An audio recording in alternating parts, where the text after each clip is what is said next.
Welcome to the DoughRoller Money Podcast. I'm your host, Rob Berger, and today we're going to talk about what I call the money book. It's the book that I've put together for my family in the hopefully unlikely event I get hit by a truck. I'm the one that manages our money.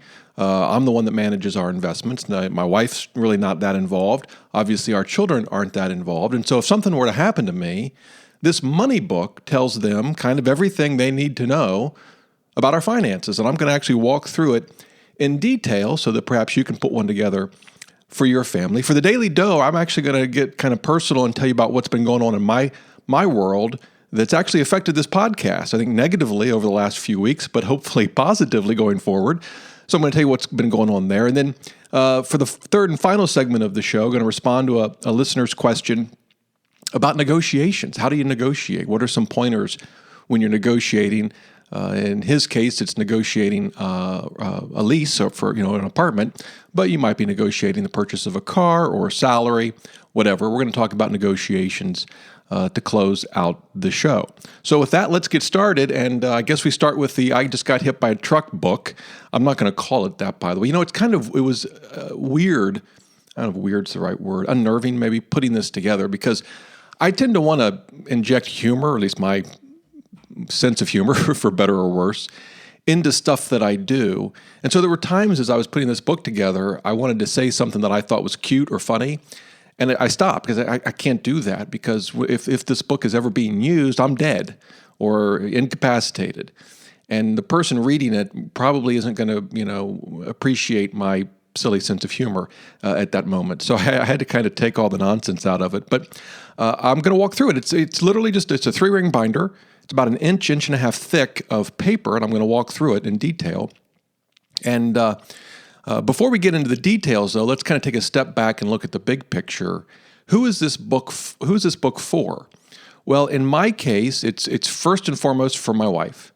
So, I think this is probably true with a lot of families. One spouse sort of handles the finances, including the investments, and the other doesn't. I'm sure that's not true with every family, but I think that's pretty common. And in our case, I handle our finances, I handle our banking, our budget, our investing. And so the book, it's not for me. It's if for my wife, if something were to happen to me. But it's actually for a lot more people than just my wife, because what happens if, God forbid, both my wife and I get hit by a truck? Well, then the book is for our children, who, of course, know even less than my wife does about our finances. And it's actually for other people as well. For example, if something were to happen to my wife and I, the money that our children would inherit goes into a trust until they're 35. That's how we've set it up. And so the book would help the trustee of that trust. The book would help our attorney and our accountant understand all the aspects of our finances. So this book could be read by and used by and needed by a lot of different people, both family and those professionals that help with things like wills and trusts and tax returns and those sorts of things. So that's who the book is for. And I mention that because it's an important thing to give some thought to. It affected how I put this together, how I assembled the book. Now, not every situation is the same. In your case, you may have different folks that might need access to this money binder, if you want to call it that, I guess. Probably not going to call it I Got Hit by a Truck book. We'll call it the money binder going forward. And you want to think about that because it could affect what you put in it, could affect how you write it, and all those sorts of things. And so it's important to give that some thought. So in our case, again, it's for my wife. It's potentially for our children. It's potentially for the trustee of the trust, who is a family member, and it's potentially for service providers, if you will, right, lawyers and accountants. So that's who I had in mind when I was writing it. And so with that, let's kind of dive into the details. So the first thing is the actual binder itself, and this may seem silly, but I wanted the binder to be kind of nice. Now, when I say nice, I went to Staples and I got a $10 binder. So, there's nice and nice, but, it wasn't just something that I pulled out of the closet that had been crushed and the binder clips bent and the front cover scarred or, marked up or whatever. I wanted something that looked halfway decent. And so I got a nice binder. I don't know if binders are nice, I don't know, but a nice looking binder. at Staples, and I don't have it on there yet, but I'm going to have a cover sheet on the front of the binder. I wanted this to, this is an important book. This is an important set of documents, and I wanted it to reflect that, at least at some level. And so in it, I have tabs, and behind each tab, I have different documents that we're going to walk through. And at the front of it, I have a detailed table of contents. The table of contents is actually 3 pages long, so it's a fairly detailed document. And so it doesn't just list what's behind each tab. It actually goes into some detail depending on what the document is. And so let me I'm going to walk through it one tab at a time. This is how I put it together. The first tab I call Key Contacts, and it's just a list of the key contacts needed to handle our estate. And let me tell you, if you go to the tab in my book, who I have in there. So first I have our lawyer. By the way, the lawyer that wrote our wills and our trusts, her name is Pam Buskirk. Fabulous lawyer, by the way, if you live in Virginia. And she's writing for DoughRoller. She writes 1 article a month. I reached out to her, and she was happy to do it.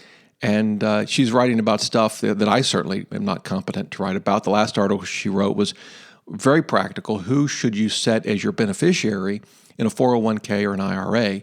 Really important. And so hopefully you caught that. Certainly if you didn't, that means you don't just subscribe to the newsletter, doughroller.net/newsletter. If you subscribe to that, you'll get all of the articles we publish each week. But so I've got her in here, her contact information. I have our accountant. He both does the accounting work for my business and also our tax returns. By the way, I made a point to take my wife to the last meeting with him because she had never met him.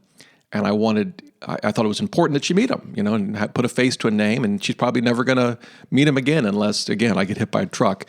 But I have him in here. I have the person who put together my company's benefit plans, which is basically a 401k with profit sharing and a defined benefit plan. But it's, he's going to have to be contacted if something were to happen to me and or my wife. So his contact information is here.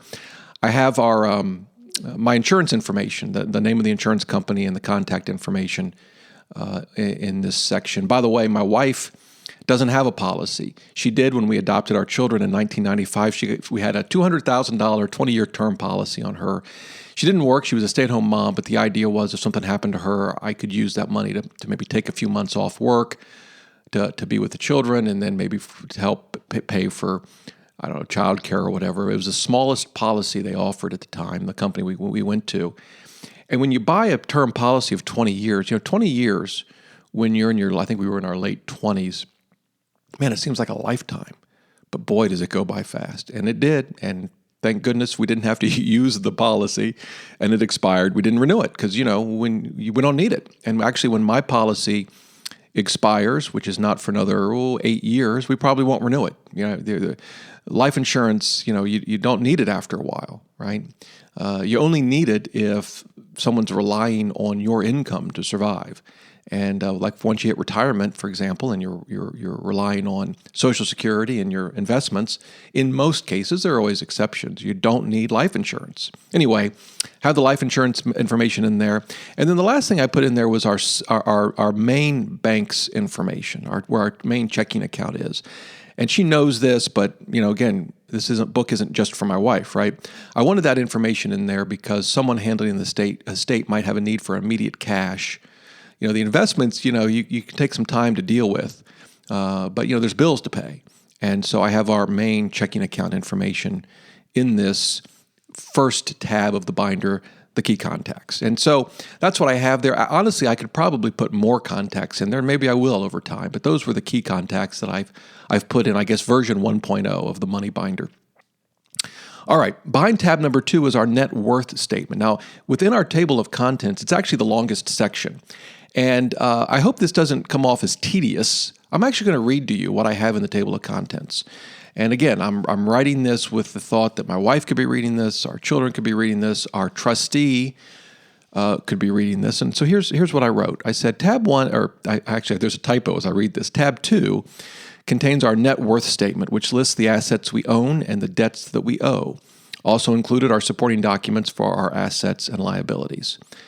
The vast majority of our investments are held in 2 401k accounts at Fidelity and multiple retirement and taxable accounts at Vanguard.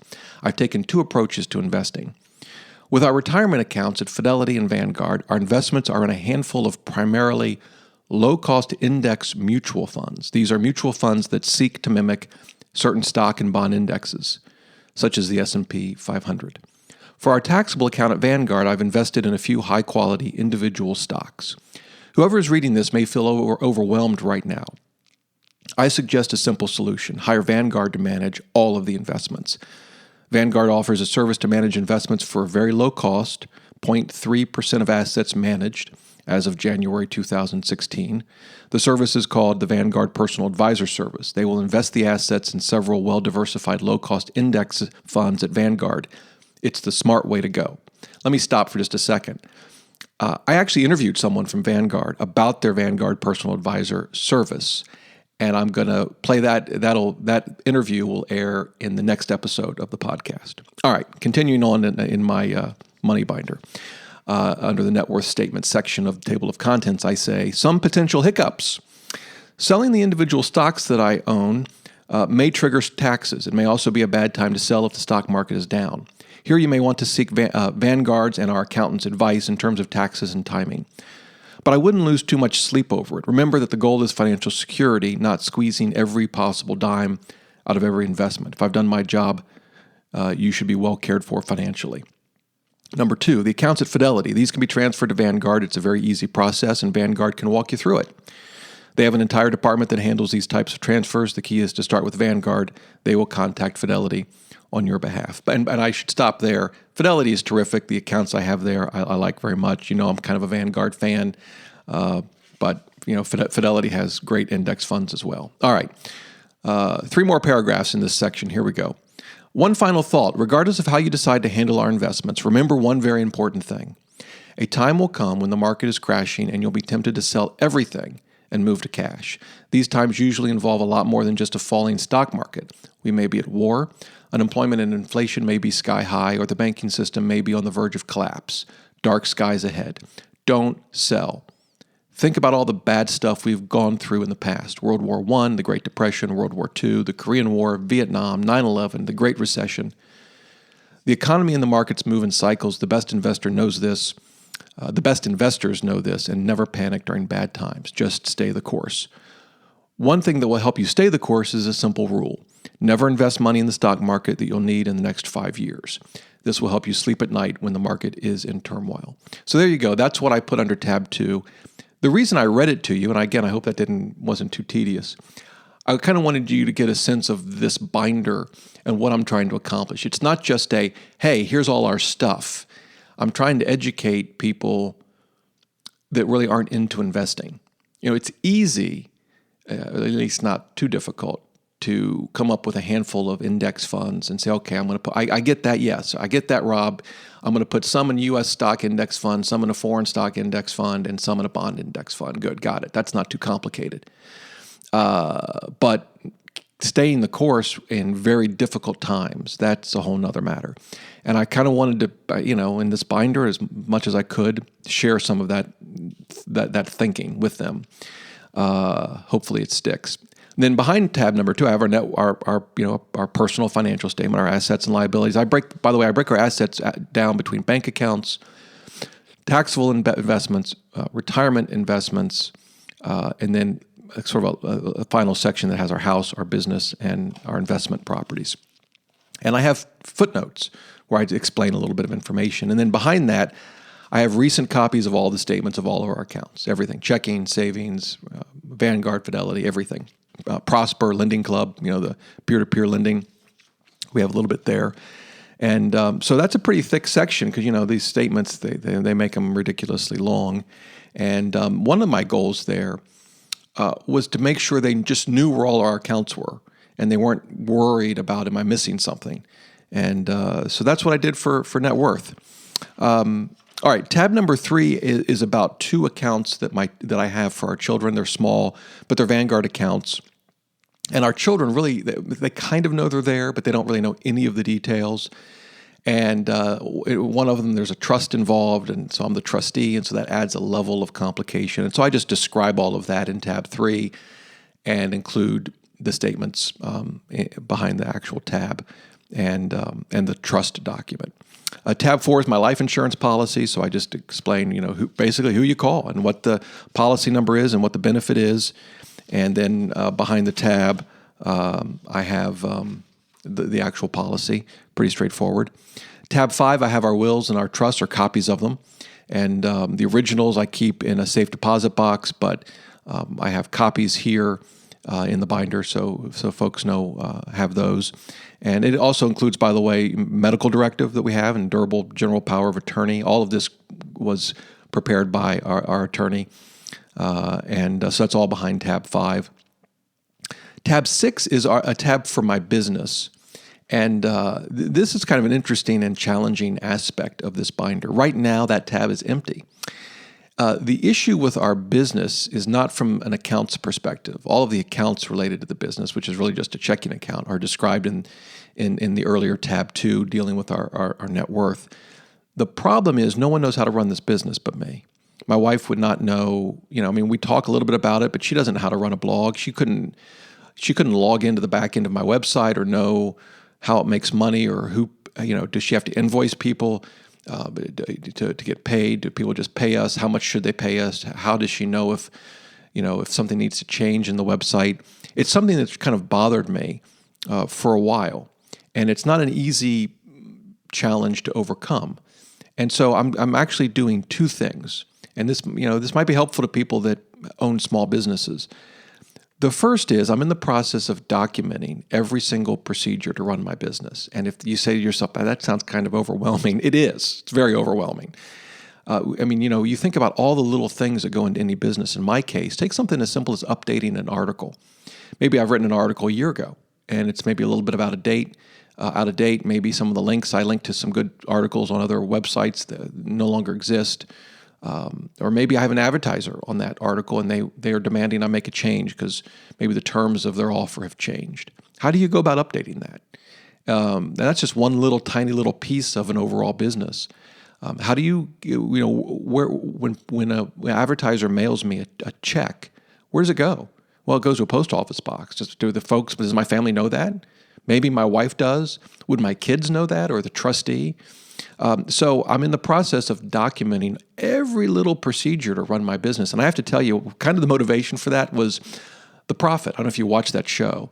Marcus Lemonis, The Prophet. If you don't, it's a phenomenal show. I love that show because he harps on process, and he's absolutely right.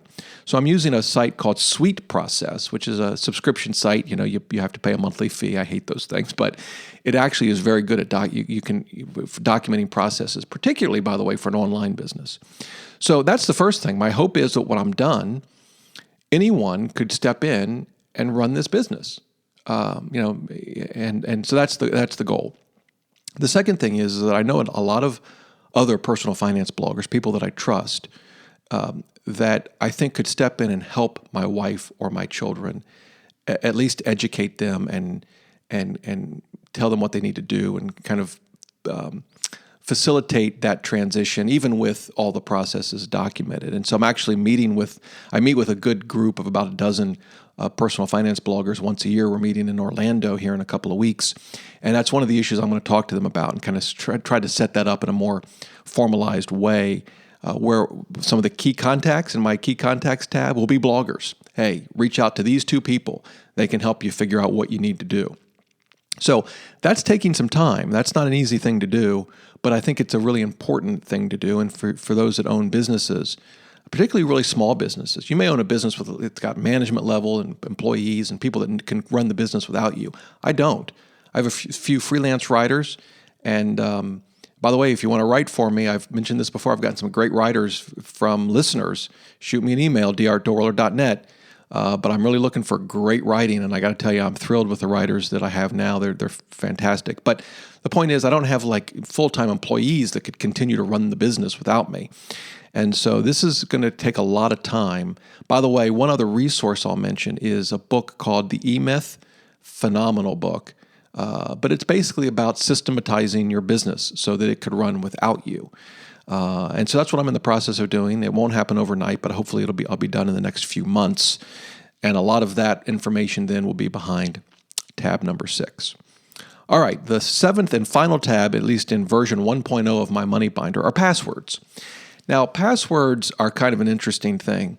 The passwords that matter most are probably not the passwords that many of you might think of first. So, for example, you might say, well, you certainly have to have the password for Vanguard or Fidelity or your bank accounts. And those are probably the least important passwords to actually have somewhere written down.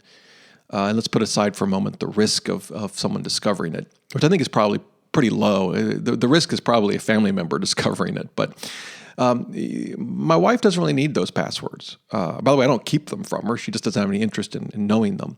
Because if something were to happen to me, she doesn't need to log into Vanguard. She's going to call them up. I mean, if you want to get down to the nuts and bolts, she's going to get a death certificate. And she's going to send it to Vanguard with some other documentation that's notarized. And they're going to transfer my IRA or my retirement account to her. And it'll probably be in an IRA in her name. And then she'll get the password set up for her own account. I mean, that's what's going to happen. Trustee would do the same thing. So I'm actually not worried about the Vanguard or financial institution passwords. It's more like email. Try to get your loved one's password from Google for Gmail. Good luck. Or Facebook. And if you start to list out all of the things that you use on a daily basis online that involve a password, I mean, the list is huge. So one approach is to just have a document that you keep very secure, could keep in a safe deposit box, and under tab 7, just say, hey, all the passwords are in the safe deposit box. That's one option. And that's effectively what my stepmother did, who passed away a few years ago. I had a long, long list of passwords. Another option is to use a password manager. LastPass is one of them that's well known, but there are several. And then all you need to give them is your master keyword, your master password.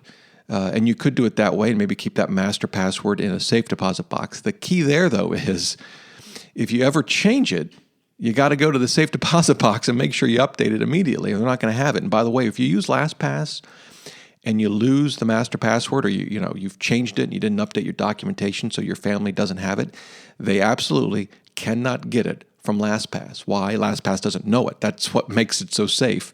But that is an option. But however you deal with passwords, it's something you need to deal with. It's important. And again, I think the most important ones are things like email and social media. And it sounds odd. It's like, how can that be more important than an investment account? You don't need the investment account password. That's not how you're going to transfer the assets. Now, with one thing you might want to think about is making sure they have access to your checking account. But again, my wife has access to our checking account.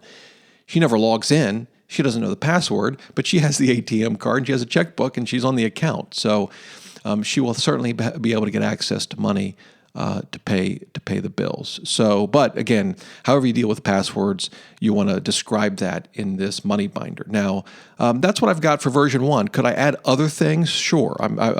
You may have safes at home, and you need to somewhere make sure people know the combination. There could be things like that. And for you, there may be many other things that you want to include in your money binder. But to me, for version 1, I think I covered a lot of it. And the most important things, I plan to sort of update this on an annual basis, and I'm sure I'll add to it over time. But there it is, and my wife knows where it is.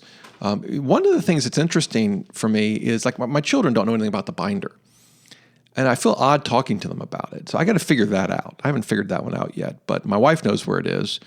Of course, again, what about when we both get hit by a truck, God forbid, and then what happens? So I need to figure that one out. Anyone have any suggestions there? Would love to know. And then, like, the trustee, do we tell him where it is? Maybe we should.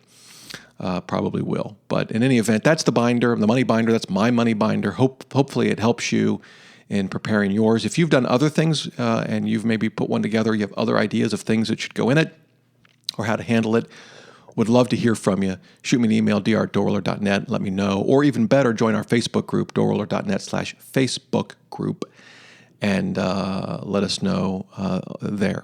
All right, now let's get on to the Daily Dough. So it's been a couple of weeks since I've had a podcast. I like to do at least one a week, and I've fallen down on the job here, I got to admit, and I apologize. But there's been some reasons for it, and I kind of wanted to share with you what's going on.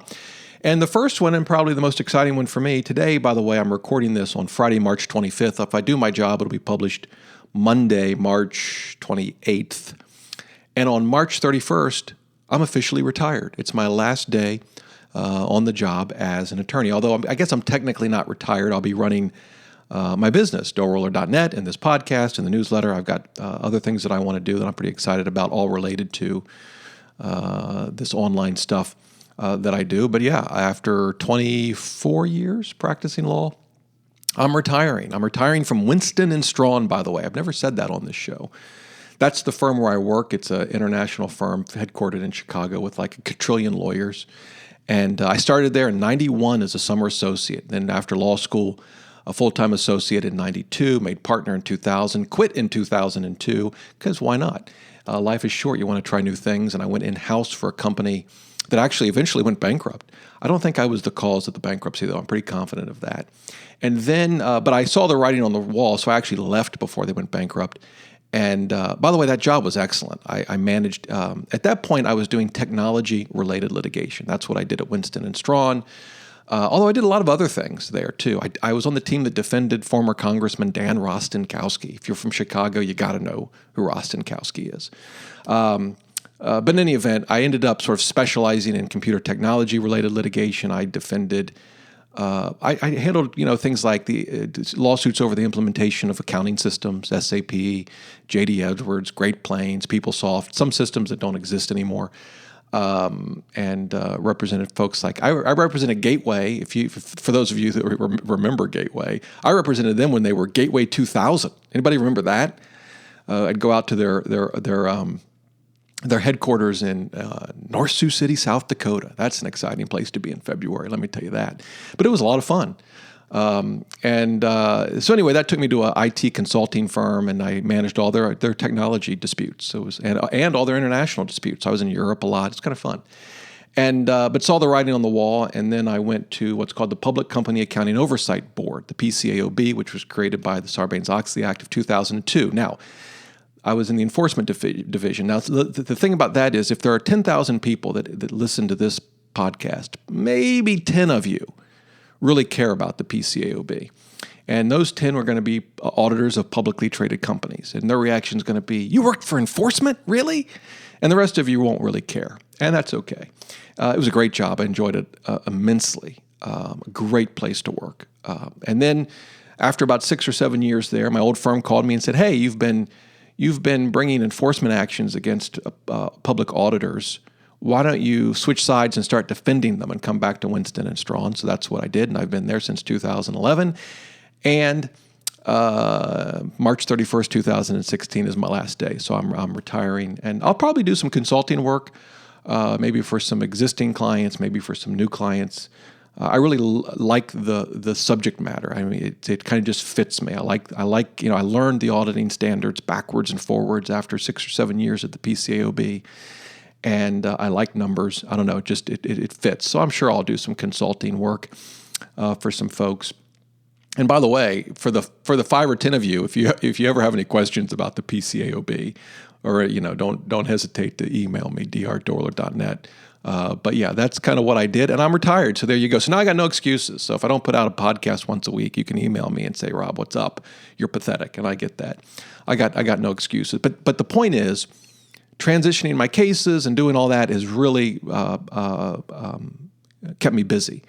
On top of that, I just finished yesterday a Ruby on Rails 10-week course at a company called General Assembly.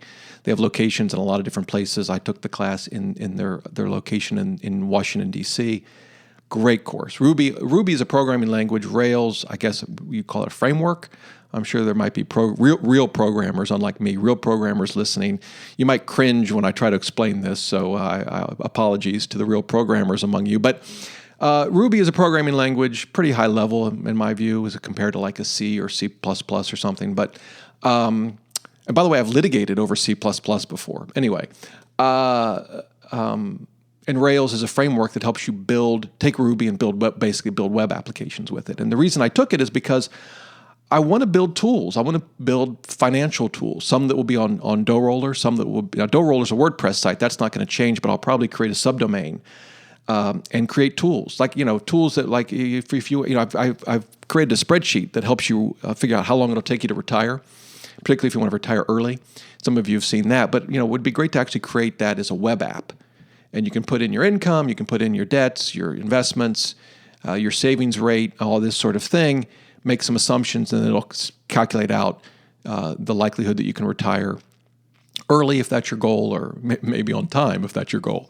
And but things like that, and other sort of more traditional calculators, maybe a really cool mortgage calculator. You don't really need that. That doesn't really need to be a Rails app. You could probably just do that with JavaScript or something. But if I'm going to save user data, which I might, depending on the app, or use other data in a database, I think Rails is as good as anything. I really enjoy it. And it wasn't, it's challenging, but not ridiculously so. So it was a great course. Highly recommend General Assembly, by the way. I thought the folks there were terrific. The point of all of that is that's kept me very busy. I had a final project that I had to show to the class, and fortunately it worked. Nothing crashed, although there was a bug in the middle of the presentation. Something didn't work, but oh well. So that's kept me really busy. But again, long term, hopefully that'll benefit you guys if you're looking for tools and whatnot. Hopefully I'll start building those here. Although 10 weeks doesn't teach you all you need to know about Ruby and Rails, that's for sure. So I got a lot more to learn. But that's kept me really busy. That's done. Retire here in 3 days, March 31st. That's done. And so that's why I've been kind of busy, and but also why I've got no excuses going forward. So that's what's been going on in my world. And so there you go. So hopefully at least one podcast a week. Shouldn't have any excuses going forward, right? So you can hold me to that. All right, now on to the listener question. It comes from a listener named Ethan, and I actually haven't even responded to it. This just came in and just resonated with me, and I thought I'm going to respond to this one today. And so Ethan writes in, he says, I recently listened to a podcast of yours in which you mentioned that as a landlord, not one of your tenants has ever tried to negotiate the price of rent. And by the way, that's true, and I think I said that a while ago. It's still true. They don't ever negotiate. Anyway, I am a young man moving out to a big city after finishing school this May. I'm looking for apartments, and after hearing you say that, I thought, I'm paying for a service, rent. So why not try to negotiate? My question is, what are some things that I can say that will help in the negotiations? I have a good credit score, and I'm sure that I could get a glowing recommendation from my current landlord. But what specifically can I say to help in the negotiations? By the way, he goes on. One of the things he asked about was, he said, P.S. I'm hoping to get an update on the coding school you attended. I'm interested to see how it went for you. Well, Ethan, I just gave you an update. Again, I thought General Assembly was terrific. It does take a lot of work. It's not easy. Unless you've got a good programming background, just wrapping your mind around programming is challenging. But I've done some programming in the past, so that helped me. But I thought the school was terrific, and the instructors were great. By the way, one other thing I'll mention. There's an online site called Meetup, and I think I mentioned it in the newsletter a few weeks ago. But it's a place to just find like-minded people about anything. But there's a ton of meetups, say in the DC area, for example, about programming. And there are meetups specifically about Ruby and Ruby on Rails. And so it's a great way to meet other people, in this case about programming, about Rails. And you meet once a month or twice a month. And sometimes you bring your laptops and you program. There's people to ask questions with, and it's something to take advantage of. And of course, you might be interested in something else. They have meetups about everything. This is not a programming site. They have meetups about investing.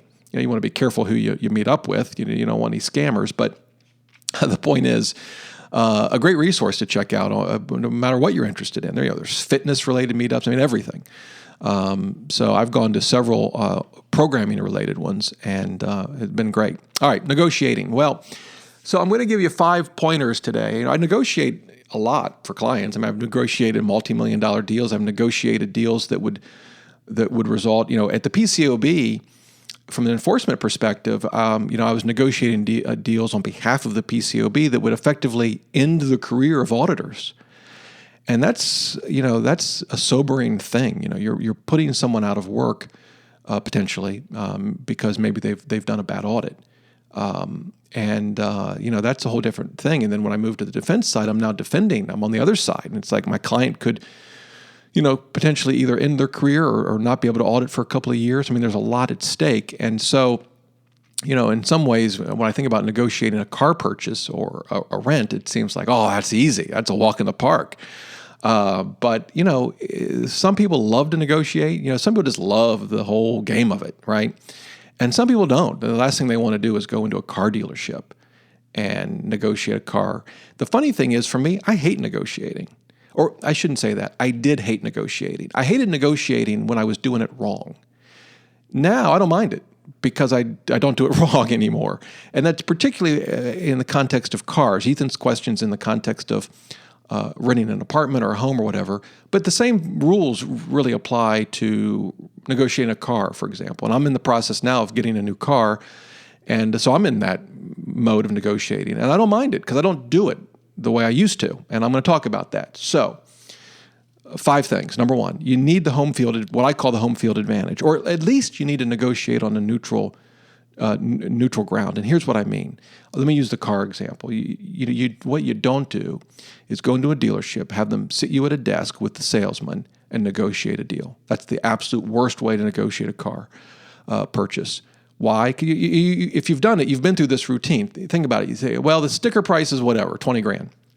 You say, well, can you do any better? Well, let me talk. What do they do? Let me talk to my manager. Now, let's think about this. The car dealership absolutely knows the absolute minimum they will sell that car for, right? They know what it is. They also know the first offer they're going to make because they do it all the time, every day. They know what it is. The sales guy knows what it is. But what's he do? He goes and talks to the manager, and he's gone 25 minutes. Why has he gone 25 minutes? That doesn't make any sense. Are they really back there, with pen and paper? Oh, what can we do here? No, that's too much. No, 400, no, 300. No, of course not. They're making you sit there. It's all part of a process to wear you down. And so he comes back 20 or 25 minutes later, and they take off whatever, $200, $500, nothing. And you go back and forth this way, and you spend 3 hours in a car dealership negotiating a deal, if you negotiate one at all. It's the absolute worst way to negotiate a purchase. You're on their turf, and they've got you stuck there. So I don't ever do that. I don't ever go and sit down. No, I'm not. No. Well, let me come in and get, well, my manager wants me to get all this. No, thank you. Here's my contact information. If I care to share it with you, I'm not coming in. Thanks. Have a good day. I'll be in touch. And then you can do the same thing with a landlord. You can sit there in the home or the apartment. If it's a big apartment complex, you're usually in some office, and you can negotiate. That's actually not as bad as a car dealership, but I still don't think it's ideal. There's no reason to do it that way, particularly now. Back in the day, you didn't have email and all that sort of thing, but now there's absolutely no reason to negotiate while you're sitting there stuck in their office. So that's the first thing. Don't negotiate there. I negotiate from a distance. With a car dealership, I'm going to figure out exactly what I want, and then I'm going to email every car dealership in this area and say, this is what I want. Tell me your best price, right? Now, I might negotiate beyond that, but that's how I'm going to do it. And I'm going to get 2 or 3 or 4 offers, or how many car dealerships there are in the area. And they will operate that way now. They're used to that. That's what a lot of people do. I'm not going to go in. And I can do the exact same thing with an apartment or a home, particularly if I have multiple options. Now, it's a little different because with a car, you're really comparing apples to apples. The car is identical, assuming it has all the same features. With an apartment, obviously, you might be dealing with 2 or 3 or 4 different apartment buildings, or if you're renting a single-family home or a townhome or a condo, obviously not every single piece of property is identical. But there's no reason to not negotiate the same way. And that brings me to kind of related point number 2, and that is the best way to negotiate is when you've got options. If there's one place that you absolutely have to have, my goodness, I've got to be in that apartment, that takes away a lot of your negotiating power. Now, the person you're negotiating with, the landlord, may not know that, and I certainly wouldn't tell them that, but it's going to affect the way you negotiate. If that's your only place and you got to have it, the best way to negotiate is from a position of strength, and that's when you have alternatives. Right? When you have options. And in the case of a car, a perfect example, a brand new car comes out. They don't have very many of them. And only one car dealership has the one you want with just those features. Well, there you go. That's your option. Or you can wait, right? But if you're looking for a car that's been out for a long time and every dealership has 30 of them, now you're in a position of strength. Same thing with an apartment or a home. get a lot of options that are good for you, and that'll put you in a position of strength. And you can work with and compare all of those different offers, and in effect have them competing against each other. So that's point number 2. You're in a much better position if you've got options. If you can, and that again, one of the things an option does, obviously, but just to make it clear, is that you can walk away from a particular deal. Yeah, that's not good enough for me. Thanks, but no thanks. And often what will happen when you do that is they come back and they give you a better price. Not always, but it's okay, because if they don't come back with a lower price, that's fine. You weren't bluffing. You do have other options. The third thing is you absolutely have to know the decision maker, right? In a car context, it's not the salesperson. He or she is not making the final decision. With a landlord, it just depends. You could be dealing with an individual who actually owns the home, and he or she is the decision maker. There you go. But if you're renting from a large company, maybe it's a large apartment complex, you're not dealing with the owner. And the person you're talking to may or may not have the authority to negotiate the rent. And you want to find that out up front. Look, I'm interested in the apartment, but if the price is a little high, do you have the ability to negotiate? Or is this it? Just be right up front with them. If they have to make a phone call, they're not the decision maker. You can't always deal with the decision maker, but it's important to know, are you dealing with the person that can make a decision? If not, how does that process work? And can they even negotiate? In some places you can't, right? They're not going to negotiate, and that's good to know. There's the price, and it'll either work for you or it won't. But there's no point in wasting a bunch of time. The fourth thing is you really got to do some research. You got to know the market, right? You got to know, is this car, some new cars that come out, they sell it sticker. That's just it. They're selling it sticker, and you're not going to negotiate anywhere. You're going to save a lot of time knowing that. In the case of property, you want to know what the rents are. And the good news is it's easy to get online. You can see apartments for rent, and houses for rent, and spend some time researching it, knowing what the rental market is like in your area for the kind of property you want to rent. You want to spend some time knowing that up front. And that'll help you negotiate in a realistic way. It'll help you know if maybe a property you're interested in is charging too much or is maybe a great deal to begin with, right? And then the fifth thing is, I call it the "but wait, there's more" point. There are different ways that you can become more appealing to a landlord. Now, this is particularly true, obviously, when you're dealing with a landlord who can cut a deal. So this is, if you're renting a home or condo or townhome from the owner, or maybe it's a small apartment complex, but but wait, there's more. And so a couple things there, and Ethan actually mentioned them. Certainly, you want to show them that you're a good tenant. So if you've got recommendations from your past landlords, they will check your credit most of the time, but they're going to do that kind of thing anyway. They're going to want to know where you lived before. They're going to, most of the time, I guess not every landlord does this, we do it. We reach out to the old landlord to find out, to get their perspective. We run a credit report check. So we do that anyway. But certainly if all that is solid, it's worth pointing out.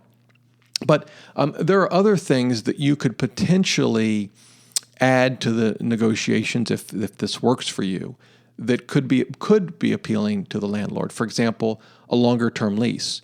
Now, at first, it might seem like that wouldn't be appealing. Why would a landlord want to lock in a rent for, say, 2 or 3 years when they could just rent it to you for a year and then jack up the price? Well, there's two things there. One is, if you leave, it's expensive to a landlord, particularly if it's a small landlord with a home or condo or townhome.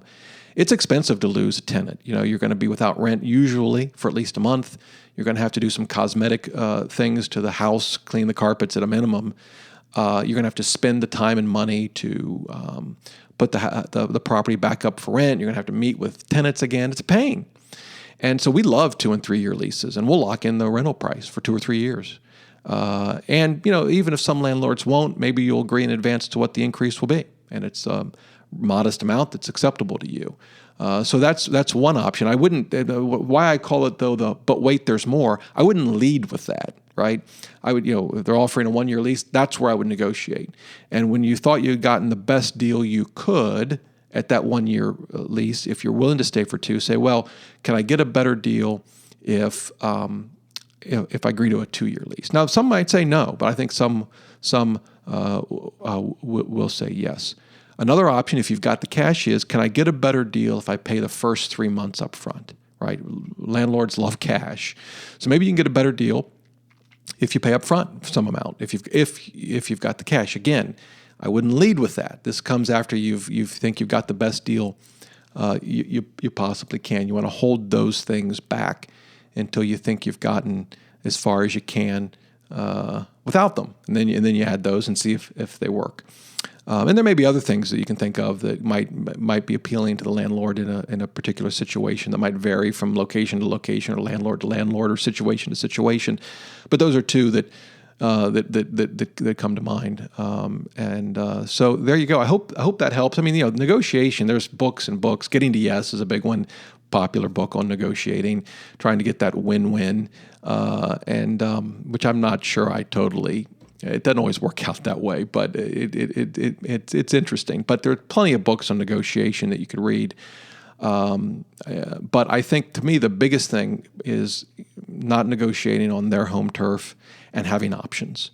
And if you can get those two things working to your advantage, then in some ways the negotiation sort of takes on a life of its own, and the process almost works without much effort. You just give it a little push, and you get a bunch of offers back, and they can even compete against one another, and the process sort of moves on its own without a whole lot of energy and effort from you, and that's worked for me. By the way, the car I'm replacing, a minivan, I actually bought from a dealership in Ohio. Never met the salesman in person, never went to the dealership. But I did this process, and I found this guy online, and they were offering the best deal, and I paid $500 to have it put on a flatbed and shipped from Ohio to Virginia, and it was still cheaper than anywhere I could have bought it in this area, and it worked out great. So hope that helps. Those are some tips. Hopefully they'll help you if you're in the need to negotiate. And Ethan, hopefully it helps you, and best of luck to you in your new endeavors. So there you go. Well, kind of a lot packed into this show, but you guys deserved it, I guess. I've not been around as much as I should have been, so hopefully, again, no excuses going forward. And there you go. Have any questions? Shoot me an email, dr@doughroller.net, or better yet, join the Facebook group, doughroller.net/Facebook group. And if you don't get the newsletter, doughroller.net/newsletter. It goes out every Saturday, and it's free. And I should say it's not free. It's priceless. Now, you see what I did there? All right. Listen, have a great day. Until next time, remember, the best thing money can buy is financial freedom.